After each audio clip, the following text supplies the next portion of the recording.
What you thinking? What you thinking? What you thinking? What you thinking? You gotta watch. What you thinking? What you thinking? You got to watch your thinking. When I'm feeling down and blue, I found a trick that I'll share with you.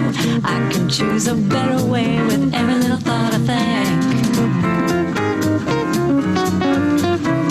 And if I wake up with a bad attitude, I just fill my mind with gratitude. I give thanks for everything with every little thought I think.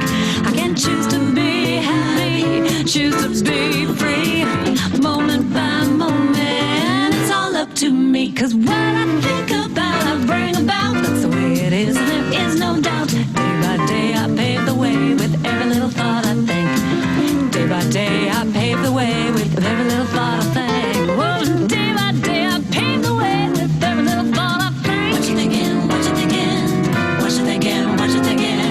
What you thinking? What you thinking? You gotta watch your thinking. Watch your thinking. Watch your thinking.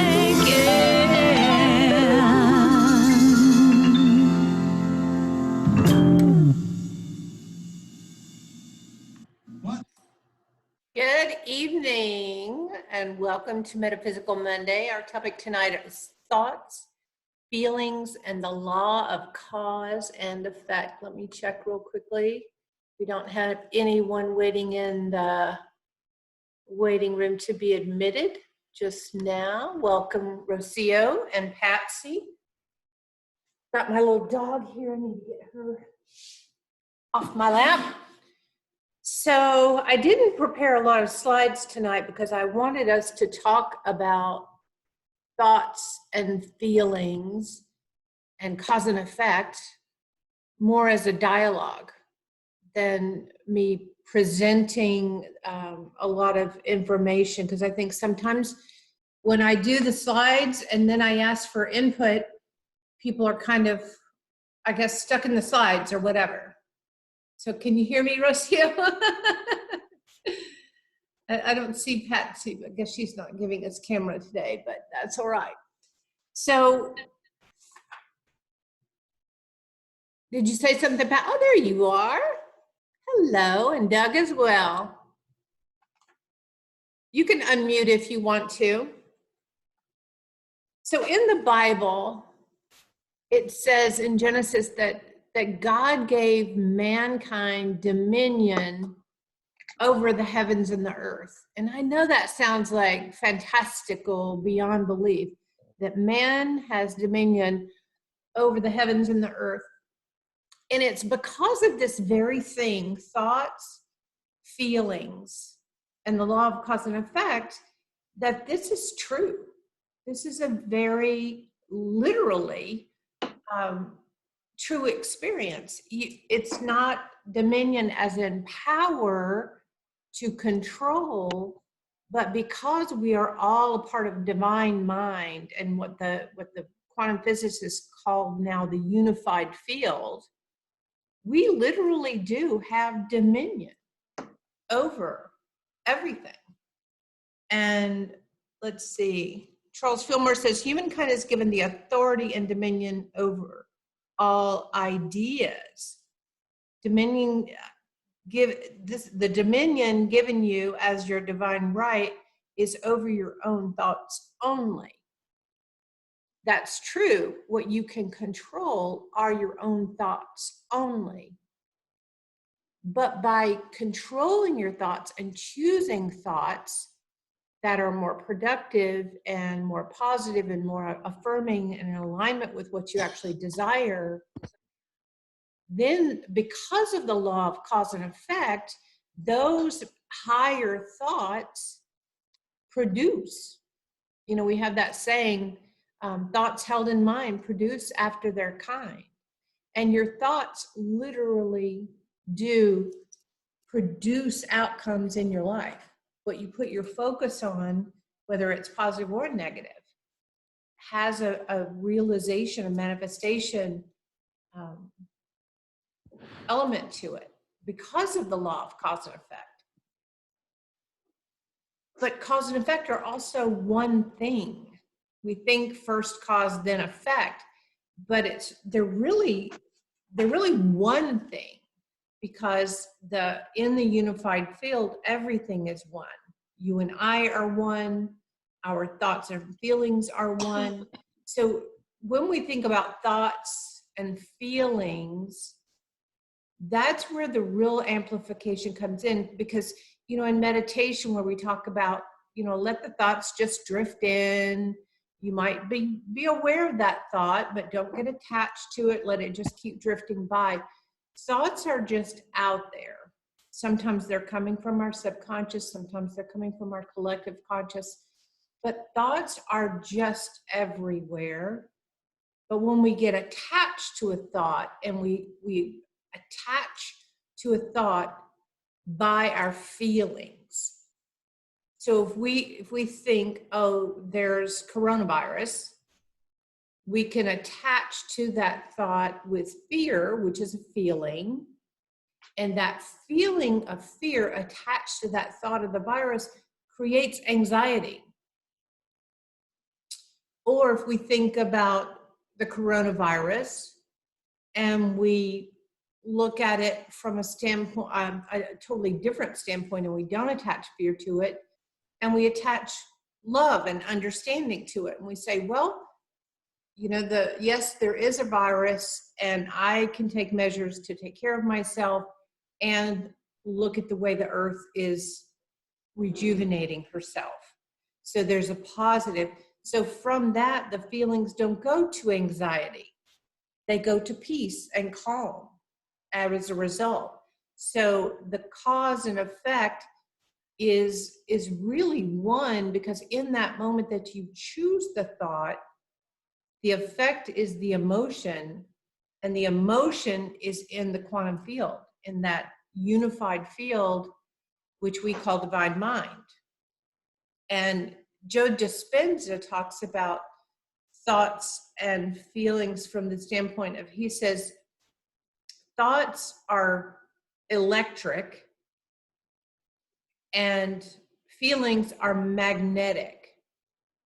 So thoughts and feelings create that electromagnetic field that, you know, I've shown diagrams over and over and over, most of them by the HeartMath Institute, that they're always talking about the human's electromagnetic field that surrounds them.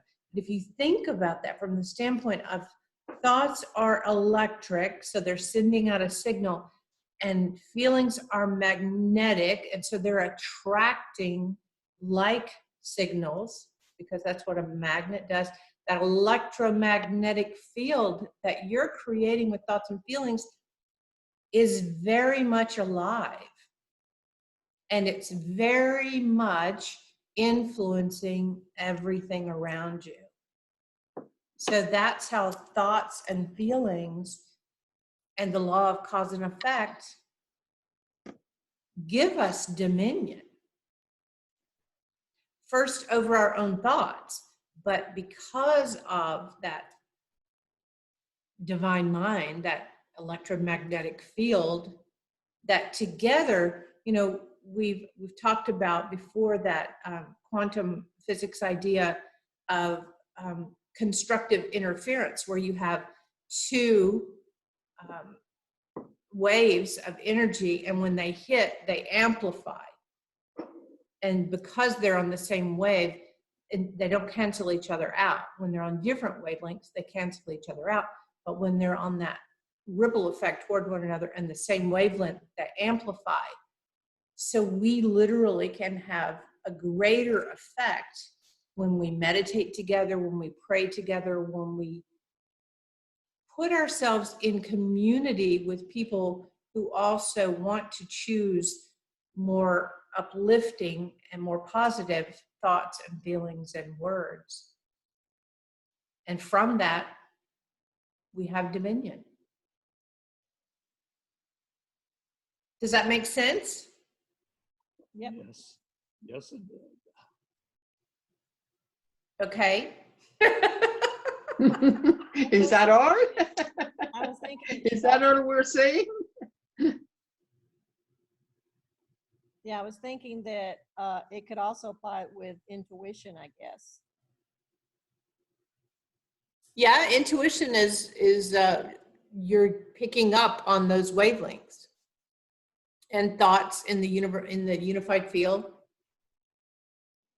Divine mind brings us intuition. I know in my life, intuition has prepared me when I might have been blindsided by something that was coming up. A thought came to me with a very strong feeling, which it was about getting fired. And there was no reason for me to be fired. I wasn't under action. There was no issue or concern, but this woman just decided to fire me. And she was very, flip about it. Oh, you're attractive and you're smart. You'll find another job. No big deal, blah, blah, blah, which was it was just a shock to me.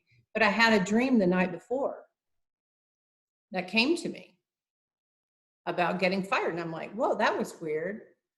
There's no reason for her to fire me. So I think intuition is very much, it comes to us in all kinds of ways, especially after meditation. When we quiet our mind or when we're making ourselves available to divine mind. Yeah. Do you have experiences with that, Patsy? I know that when my mind is a lot more quiet, not necessarily during or after meditation, but I guess you could call it meditation, like just quieting my mind, taking away all the daily activities, thoughts out of my head. I do receive a whole lot more ideas and thoughts of what direction I should be going or heading or talking to someone. Yeah, I definitely do that. But most of mine, I guess, came from mid-age. I'm thinking before that, I just wasn't listening. And that's why I made all my mistakes in my early years, is because I wasn't listening. Hey. We all could say that same thing. Yeah. Yes. And we're not taught to listen. I love that they're having kids start learning to breathe and meditate in school now. Mm. Some schools, not all schools, but we're taught to just be doing, scrambling, trying to get people's approval, trying to do the next thing. We're not taught quieting our mind. No, we're not. And quieting our mind is the most powerful tool. When I started, it was basically to learn how to love myself. I had to start rethinking my life. And the first thing I had to do was learn how to love myself first. And that's when everything completely changed. Pero, what do you mean loving yourself?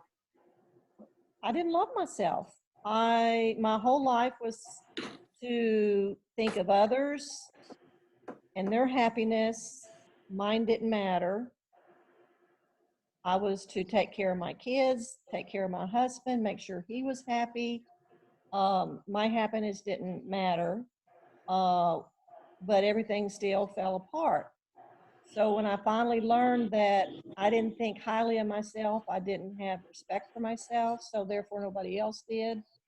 And finally I was told by somebody that I needed to look in the mirror and say, I love you. Because I didn't love myself. And when I finally got the strength to start learning to say, I mattered, I was important, and I love myself, then I quit letting people walk over me, all over me. I started standing up for myself respectively, not angrily, but respectively. I started getting better jobs. I started having better relationships with my kids and with boyfriends and husbands.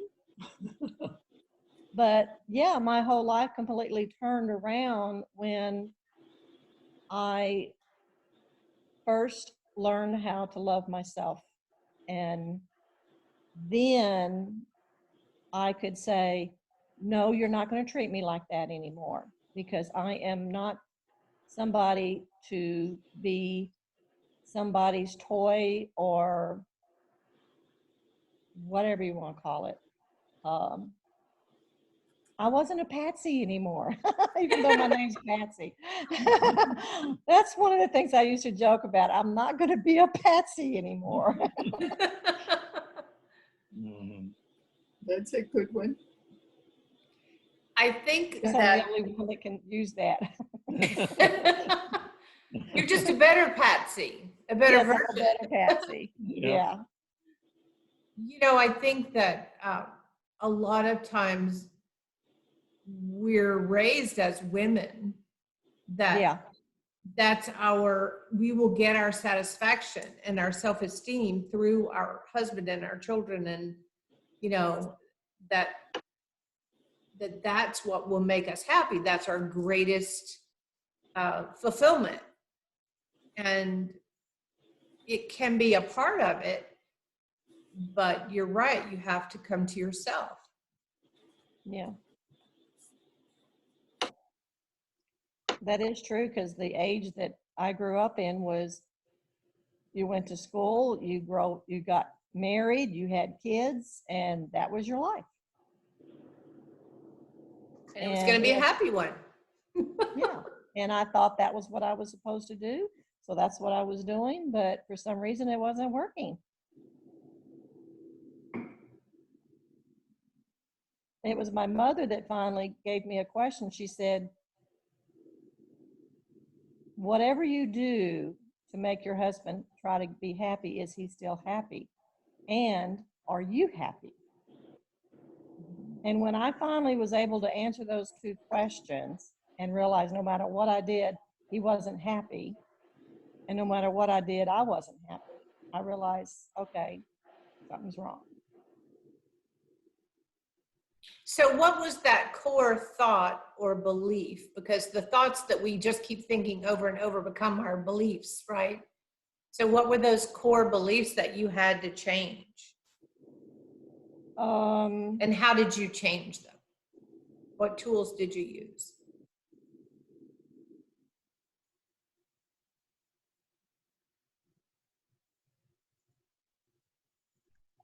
I guess the first thing I had to do is believe in myself. I never believed in myself. I didn't think I was worthy or smart. I knew I was book smart, but I didn't think I was smart. And I didn't think I was a follower, not a leader. And it took, I would say, about probably 2 years of being divorced with 3 kids, crying a lot, sitting out on my back porch of the apartment after the kids go to bed for about an hour with myself, just trying to retrain my thoughts to what I wanted out of life, not what everybody else wanted out of my life. And how did you first get the idea of retraining your thoughts? Well, the first thing was standing in front of a mirror and looking at myself and say, I love you, and you are a good person. Every day when I'd get up in the morning, I would go to the mirror and I would do that. And it sounds like such a simple thing, but when you are a person that people can walk all over you, that wasn't an easy thing to do. Yeah. It wasn't. It was like, you say it, but you don't believe it. As soon as you say it, you're like, nah. But then after a while, you do it over and over. And then finally, eventually, all of a sudden, you start believing it and realizing inside that feeling starts coming and saying, yes, you do love yourself, and yes, you are worth something. And but yeah, it took about 2 years of continuously being that way. Because I know So one time I was, did someone I'm teach sorry. you that? Yeah, there was a person that I knew back when I was in my mid-30s. And he just basically, I guess he understood, because this was after I was divorced. And he worked in the same company. And I guess he understood what I was going through. And I guess I was, like you said, your electromagnetism, mine was just shooting out everywhere, probably those feelings. And he was telling me how he could tell that I didn't think much of myself, and that if I didn't mind, he would make some suggestions, and that's what he did. He suggested those things, and I just took it from there. That's great. Yeah. So he gave me a gift. Yeah, he did. He's an angel. And you took it. You took dominion. You decided, look, I'm going to make that change. A lot of people don't. A lot of people will not empower themselves. Mm-hmm. So you deserve a lot of credit for choosing that. And you're right, even your children, your husband, whoever's around you, I mean, when we're putting out self-doubt, it's easy for people to underestimate us because we're underestimating ourselves. Right. And it's usually us, it's generated from our own thoughts. Right. And I know I try my best without being the mother knows it all to advise my kids what I learned. But I guess because I'm their mother, it's not as receptive. But I think they're starting to slowly, and like I said, it's an age thing, I guess. Well, and we have to hear things over and over from many different resources. Yeah. I can't tell you how many times I've said something to my niece or to my sister or something, repeatedly. And then my niece will say, yeah, so-and-so said, and I'm like, I've been saying that to you for years. It's okay though, because we're planting the seeds, just like somebody planted the seeds with us. Yeah. I was in my early mid-20s when I had a friend in California, and he was a meditator, and he said something about God within or God in me or something like that. And because he was very wealthy, I sort of thought, he's saying he's God. And but then he was such a nice person, I couldn't really be offended by it. It just stuck in my head, that little seed that he planted. And then, over time, I was able to comprehend what it was that he took in through his meditation practice. Yeah. So those people in our lives are, and we're those people in other people's lives. And we don't always get to find that out. People don't necessarily come back and say, hey, you said to me this thing this time, and it, it helped me, or it put me on a certain path or whatever. Yeah, it's amazing the things that you're not aware of that actually influence other people when it's just your normal everyday actions. Mm-hmm. And you don't know how it impacts other people. Yeah. That's why kindness is so important. Mm-hmm. I'm sorry, what did you say? I said good or bad. 100% true. Yes. We're putting it out there. But the fact that we have dominion, we can choose what we're putting out there. Mm-hmm. I mean, for me, I was feeling a little unsettled this past week. A friend in Dallas died, and I had stopped having, it was my neighbor, and I'd stopped having a lot of interaction with him just because of some behaviors. And so I went through all these conflicted feelings about, kind of bringing up some of the feelings around some of the behavior and different things. And I really didn't want to be in communication with very many people. Well, I was allowing that to be alive in me, and also getting back to choosing how I want to wake up in the morning feeling. So it was interesting, and really what helped finally was pulling weeds in the backyard, just grounding to the earth, and it just brought me back to center. But we have to have that intention.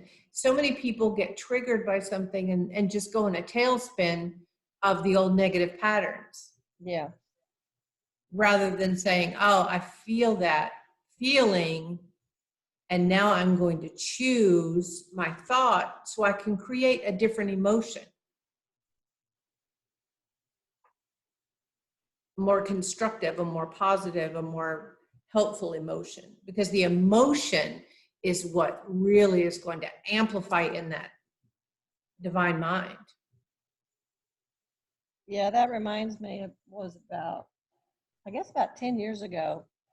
Doug and I were taking a unity class at church, and there was some kind of I can't remember now, but I would have a certain tendency to react a certain way. Not angrily, but kind of like a dry humor, sarcasm. And I finally realized, I really need to stop that. That's not healthy for me or anybody else around me. Even though I think it's funny, it's not funny to everybody. The first thing I had to do was recognize it. So every time it happened, I would have to remember, because I was trying to break the habit. Mm-hmm. So the first thing was every time I would do it to remember, okay, this is it. This is what I got to stop. Then after a while, as soon as I would start doing it, I would connect and grab it and recognize it. Mm-hmm. And then finally, it was as soon as the thought hit my head, nope, got to stop doing that. And it still comes out in me every once in a while because it's a long, long lifetime habit. But I've pretty much broken it as much as I feel good about. Yeah, Dr. Joe Dispenza actually has a book called Breaking the Habit of Being Yourself. Yeah.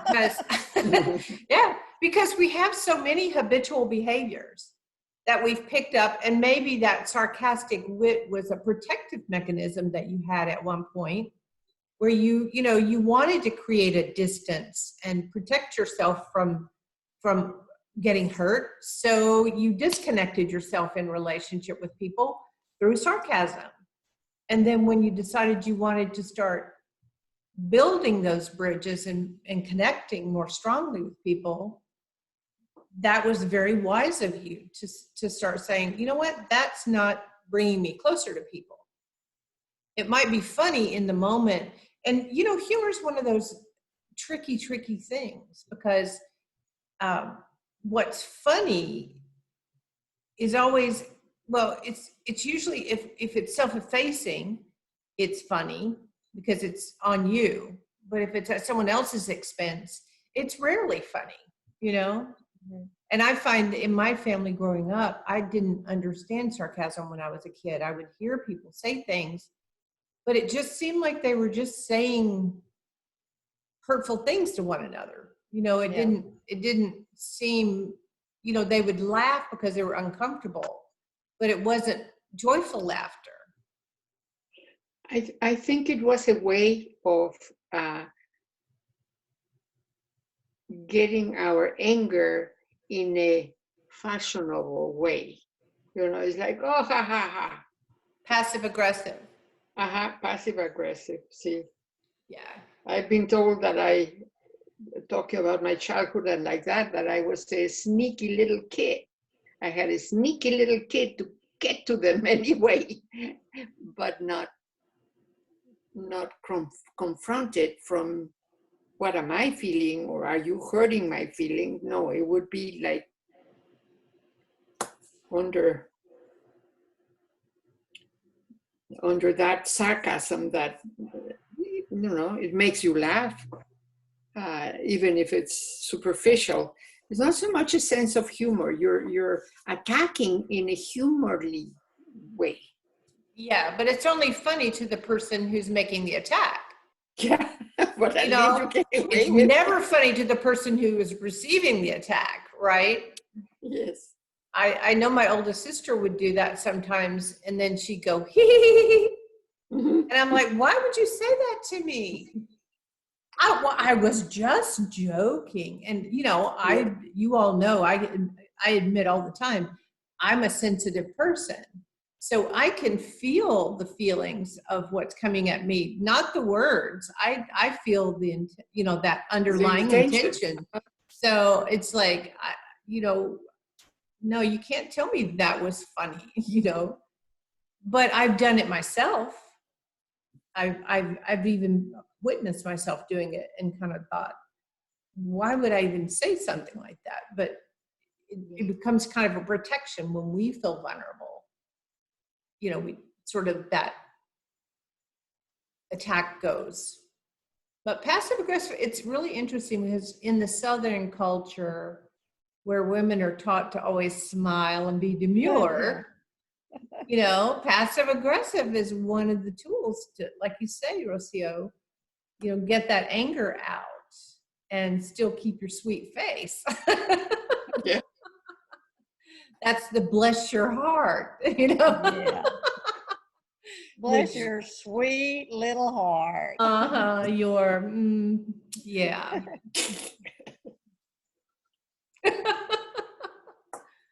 I feel that the Ho'oponopono is a very very deep way of getting to that child and going to whatever grade or degree you remember what you didn't protect her, or you didn't dare, or whatever, because of that low self-esteem that I absolutely relate with Patsy, is it's just so, it just gets very deep for me. It gets to a point where just looking at myself in the mirror and saying I love you would not do it. It gets to a more tender, more deeper, I don't know. I just Have you find tried it- that exercise? I have. You have? I have, and I've gotten it into from the internet, where he's doing that same exercise with everybody in class, and it was when we commented in another of the Mondays that we were talking about that, and it really feels so soothing, so to that child that is so tender, and it was so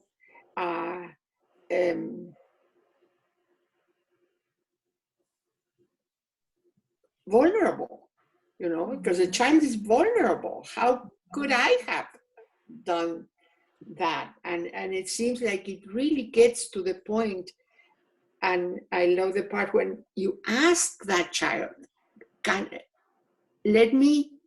allow me to love you. It's like, wow.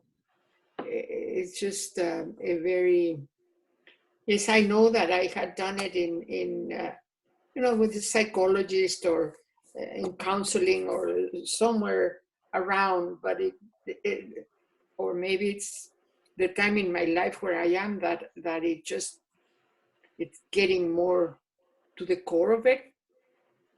I don't know, but I feel that it's amazing. It's really amazing. I agree. I used Ho'oponopono a lot last week when I was feeling unsettled.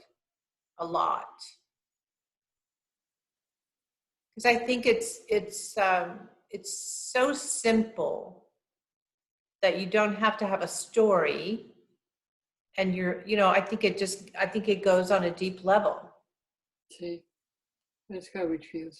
I really like it. Yeah, I like the way he calls it cleaning. Because you're Mhm. just, whatever it is, just Erase. Yes. or just accept, just it is what it is one of those phrases. A friend of mine in Dallas and who used to come to my meditation group, she's like, oh, I hate that phrase. I said, but it is. So it is what it is actually, it's accepting. Just bringing you back to the core. What is this? It is. That's it. Don't make it more Yeah. or less or anything. Just. I think the thing about thoughts and feelings are when we have times in our life where either we've hurt someone else or someone has hurt us, we have feelings and we have reactions and those thoughts that we attach. Eckhart Tolle talks about the past is only as relevant as to the degree you bring it into the present moment. So you can recall the past, but when you have no feelings any longer attached to it and no emotions that you're carrying forward, sometimes have you ever had someone telling you a story and then they just start talking about this time in their life 30 years ago and all these toxic emotions just start erupting and they're just living in that moment again. And that's so unhealthy because you're really you're bringing all of that emotion from something that happened decades ago into this now moment. Now, So, would that be, it's not beneficial to just, of being aware of, you still have those emotions, so you still haven't handled it. No, you haven't. And maybe because the story at the time was unresolved. Sometimes we want closure. Mm-hmm. And we rarely get it. I mean, when do you ever really get closure? To be honest, you have to accept that things have happened. Either you've done something, someone else has done something, and I think that's the beauty of the Ho'oponopono, is that it allows you to just be in that neutral space. You're asking for forgiveness. And some people can't do that, right? They can't say, I'm sorry, please forgive me. Because they feel like they're attached to the blame of it and somebody has to be wrong. But those are just thoughts. That's what we're talking about tonight. Those thoughts that somebody has to be right and somebody has to be wrong are limiting us and holding us back. When we could just go to, so it is what it is, it was what it was. Yes, the feelings were hurt at that time. But going back to, I'm sorry, please forgive me. Maybe you weren't the offender. But you took offense. In Don Miguel Ruiz's book about the 4 agreements, he talks about one of the chapters is take nothing personally. Yeah. That's hard for someone who's sensitive to say take nothing personally, because everything feels personal, because you feel everything. I feel your feelings. I feel my feelings. I feel the collective feelings. I feel a lot of feelings, and I feel a lot of them all the time. But getting to that point where I can say, all right, let me separate what I'm feeling. Like last week, going back to, and clearly I had some unresolved feelings about some knock-on effect of things my neighbor had done. But those feelings, because I lost other relationships, and it was just like, you know what, I don't regret that all happened, but there were still some feelings that I needed to allow. And once I felt them, it's like, okay, am I resonating with all of the feelings like that are unresolved in the world, and do my work. And that's why I said I did a lot of Ho'oponopono. And the Lord's Prayer is always a good one for me, to go back to that one. But whatever you do to change your vibration, right? Mm-hmm. The emotion puts a vibration out into the world. So when we're out of harmony with our divine nature, because of the thoughts we're holding, the feelings are magnetic, and so the emotions are magnetic, but the feelings are just feelings, right? When you have a feeling, maybe you're getting ready to go see a friend, and you start having a little, fluttery feeling in your solar plexus. And so you can say, oh, I'm having anticipation because I love to spend time with this friend. And it could be a positive feeling because you've named it anticipation. Or you could say, oh, that fluttering feeling in my gut. Yeah, we had that uncomfortable conversation last time. Now I'm feeling anxious. But it's the thought that you choose, right? I'm feeling anxious about seeing my friend, or I'm having anticipation because I'm excited to see my friend. But it's the same feeling in the body. And the thought that we choose to apply to the feeling creates the emotion. Never thought of it, but that does make sense. Yeah. Mm-hmm. Mm-hmm. Can you say that again? Because I'm lost. Well, a thought is a thought, right? A thought is a neutral thought. I mean, it just it is what it is. But then we have a sensation that arises in our body because we're feeling nature. So we actually have a choice when that feeling arises, what thought we apply to it.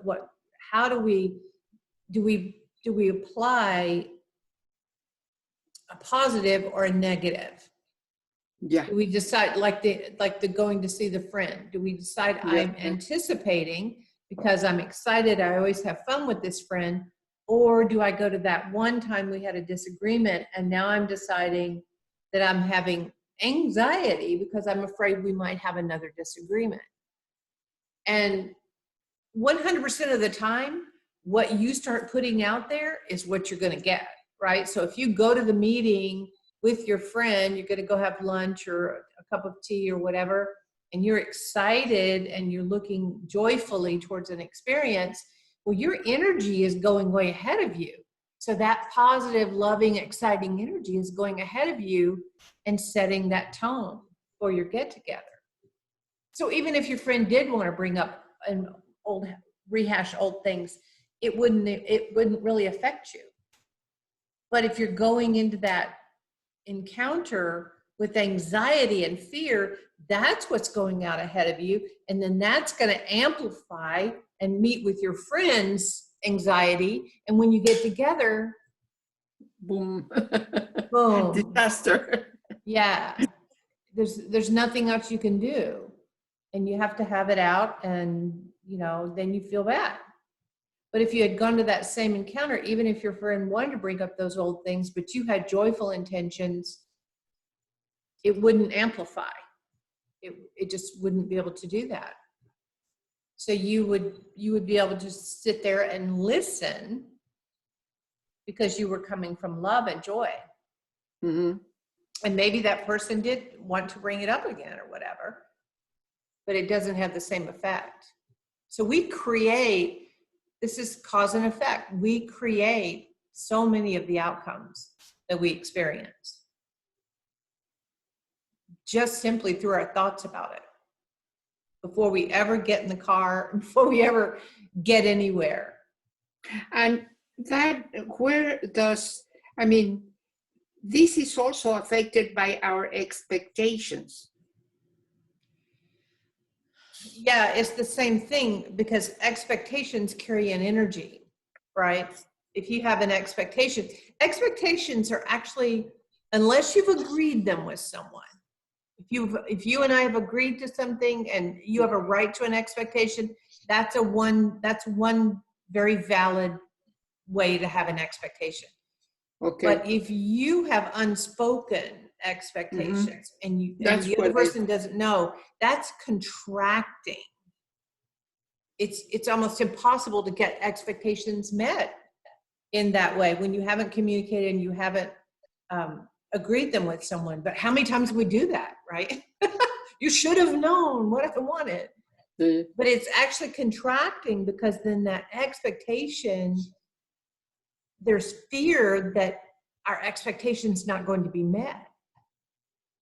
I mean, rarely do you have an expectation where it's wide open and I'm excited because my expectations, typically they're contracting.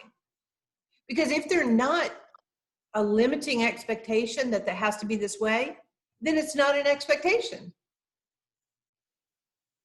Then you're not burdening anyone with it. You're just living in the flow. Yeah, that's kind of the best way, right? You're living in the flow and you take it. It is what it is. Yeah. Well, because and it's wonderful or it isn't, and so what? Well, but it is if you say it is, right? If you decide I'm going to have a positive experience in this environment and your expectations that the only way I can have a positive experience is if it goes exactly this way. But if you just say, I'm going to go and I'm going to have a great experience, but you don't have an expectation, then you're going to have a great experience because you're in the flow. You can respond to whatever comes next. Appropriately. Yeah, you can be open. And I like to do improvisational comedy, and the number one rule is never deny. So if we were doing a scene, and I say, oh, we're at the shopping mall, but your mind, you had thought, well, I'm going to start the scene with we're at the grocery store. And then you say, no, we're not at the shopping mall, we're at the grocery store. Well, you've denied me in that scene of improv, right? So it's always yes and. So in that scene, that's what keeps it flowing well for the comedy of it, for the engagement, and for the people who are in the activity to kind of take that next step. So yes, because and once you see I'm going to make some coffee, or let's go have to. I forgot what you said. Go to the mall, and no, let's go to HB. But if I respect you, I can word it out maybe differently and convince you to go to HB first. Well, and the thing about maybe you want to go to HEB, but if you took a moment to understand why they needed to go to the mall, maybe your desire to be at HEB wasn't as important. But when we feel low self-esteem and we don't feel empowered, every no is painful, right? So we feel it's a personal thing. So it's easy for us to get offended or feel like if someone invited you to lunch and they said, I want to invite you to lunch on Thursday. Let's go to Chinese. But you don't like Chinese food. So the passive aggressive thing to do would be to go ahead and go, even though you didn't want to, and then be miserable and complain and maybe make snarky remarks or whatever. But the more empowered thing to do would be to say, I really want to have lunch with you. And Chinese, so it's a yes, I would really like to have lunch with you. And Chinese is not my favorite. And then make a request. Would it be okay if we have lunch at, some other place? And if they say, I really have my mind set on Chinese on Thursday, then Find yourself another friend. exactly. Well, then call me next time when you want to go somewhere other than Chinese. So then you have a flow of yes, and yes, I'd like to go have lunch with you, and I had my mind set on Chinese, and so I really want to do that, and they have a special that I really want to go have a special, or whatever it is. Yes. But if we're co-creating together. Together, with Yeah. that respect for the other individual as Yes. another human being like you would like to be treated. Exactly. But we don't Yeah, always you can- learn those skills, I'm sorry, Patsy? Yeah, I was just going to agree with her saying that, yeah, you can express your desire while still respecting the other person's opinion as well. Mhm. And so that way we're co-creating. We're co-creating that present moment. We're co-creating the future moments. And we're co-creating possible moments Mhm. all through our thoughts and feelings. But first, when we have to get aligned, that's why we do our prayer meditation. We get aligned, and then we're much more present and aware. Even when someone does reject us, we don't have to respond to it. Because typically when someone else rejects, it's not about us anyway. There's like, It rarely is. I mean, if someone's insulting or making a comment that feels hurtful, it's not usually about the person receiving the comment. Flying It's around. about the person making the comment. yeah. Yeah, because we don't know what kind of day they had before they was talking to us. You don't. And that's why when we talked a few weeks ago about the 3 phases of mind, the subconscious mind, the conscious mind, and the superconscious mind, that so many people who are just in survival mode, they're just barely getting by, they're just making all their decisions from that subconscious reactionary mode all the time. And it takes that sitting on your back porch in your apartment, slowing down to become present to this moment for us to get out of that, because we just get in that hamster wheel of reacting. And then when we can move into the present moment in our conscious mind, then we can connect with that divine mind, Which is one. which is all one. Everything's about being oneness. Yes. So that is our, And in the present, because in the present you're one. You're one with the computer, or you're one. You're there. You're not thinking about dinner over there. You're one. Here we are together, and it's wonderful. I have enjoyed this very much. yeah, it makes us more present.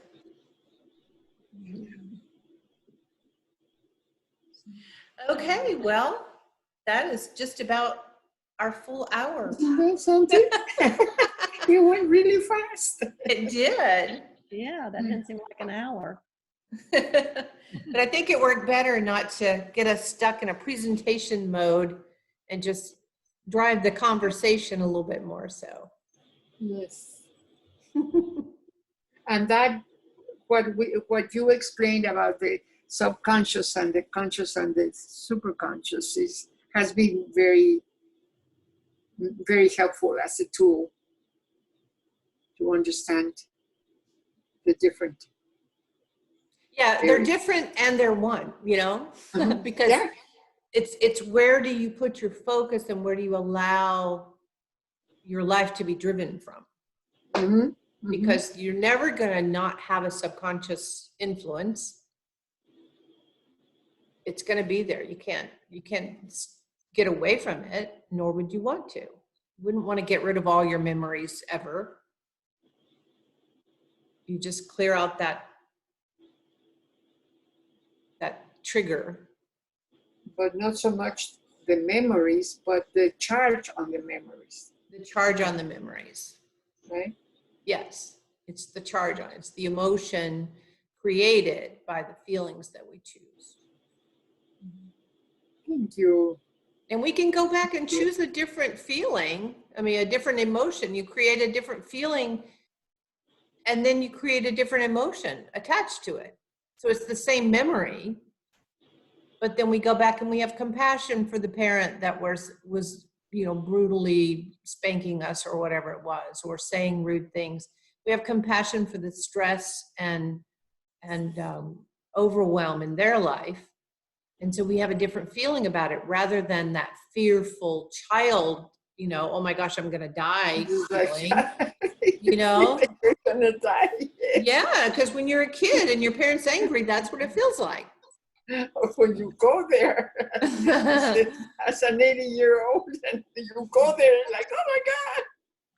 Yeah, but then you can have compassion and think back to, you know what, if my parent had better skills, if they knew better, they would have done better. And the same thing with ourselves. If we had known better in different situations, we would have done better. Yes. We wouldn't have hurt people. That's why in the 12-step programs, the amends is so important for people to go back It is wonderful. Yeah. and make amends for things that were said and done in a moment when they didn't have any better skills. Mhm. And they've developed skills, and here we are. And you don't always have to go back to the individual. You can do your amends with yourself about that person. That, again, the Ho'oponopono, very powerful for that. Yes. All right. Well, it is now about 7 o'clock. So I will say good night, unless there are any parting comments. No, I just appreciate you taking the time out to be here with us this evening to share your thoughts on this. I really did appreciate it. Thank you, Patsy. Namaste. Namaste. You know. I love you. Thank you.